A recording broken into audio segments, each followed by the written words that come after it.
So, Jonathan, things are on the up here at the theatre. Can you just give us a bit of an update, please? Yes, well, those who don't know the theatre, it's been here for well over 50 years, but it's been in a state of flux, really, over the past 20 or 30 years. It's a council-owned building, and it's taken that long to negotiate a lease, but we've now, with the help of Cornwall Council, secured a 25-year lease, which means that the Executive Committee here and I can start planning events and activities with a degree of security, and in the knowledge that we know we're going to be here, we can start putting on more events, getting more community use. So yeah, it's a really good and exciting time to be part of the Arts Theatre here. And it's looking good. Things are starting to happen already. I mean, new carpet is walking in. It's looking good. Fantastic. Now that we've got a secure future, there's so many offers of help and support from within the community. We've just got a grant from St Austell Town Council. They've been fantastic, as you say. They've given us money to help with refurbishments. We've been able to put a new carpet in here.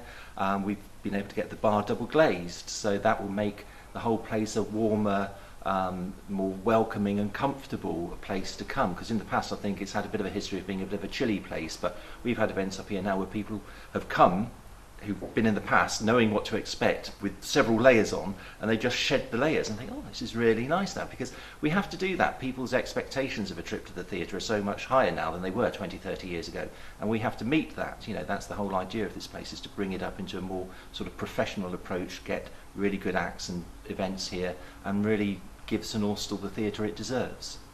And I think it's true to say that there's still a huge demand for theatre locally on a community scale, don't you think? Well, on grassroots level, for example, pantomimes or brass bands, every town and village has a pantomime, or within St Austell you've got Roach Bugles and Blazy, Truan, the list goes on. So everybody really has probably some part to do with the arts without even knowing it. If they just go and make the tea at a rehearsal, there is that interest in theatre and live performances, and we've got to kind of harness that interest and make this place the focus of it.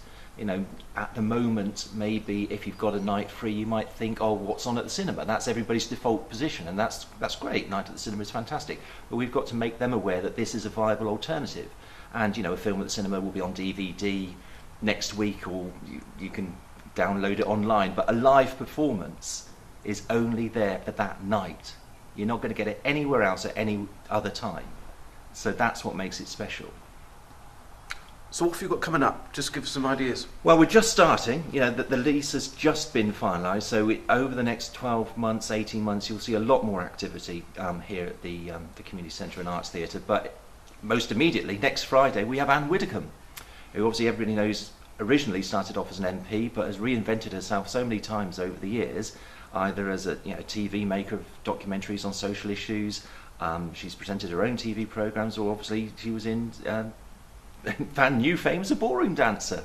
So she's written her autobiography, and she'll be coming here. She'll be talking about her fascinating and varied life, and also taking questions from the audience as well. So if anybody fancies themselves as the new Jeremy Paxman, they can get in a bit of training here by coming along and interviewing Anne Widdecombe in the second half of the show. It's going to be interesting, because I think regardless of what your own personal politics are, she's somebody who's always been true to herself, and you can admire her for that.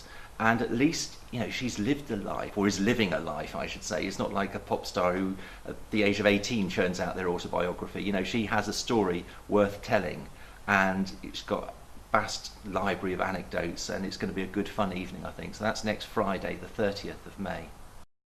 July is exciting for us, because the first time ever we're getting involved in St Austell Feast Week, which is coordinated by St Austell Town Council, and so many community groups are putting on fantastic events throughout Feast Week, which is at the beginning of July, but vast majority of them are happening throughout the day. So we came up with the idea of, why can't we be the focus of Feast Week for the evenings? So we're putting on something every night during Feast Week. So that will range from the Saints Awards, which are going to be hosted here, presented by Kerno King. We've got the St Austell Players doing an afternoon of readings based on war, poetry, prose and drama. We've got a fantastic event which is the screening of a film made in 1929, which won 3 Oscars at the first ever Academy Awards. But it's accompanied by live music by a band called Wurlitzer. And they play live music to accompany the soundtrack. The music perfectly complements the film, but it's interesting because it's the cross-section of music they use ranges from classical music up to contemporary music.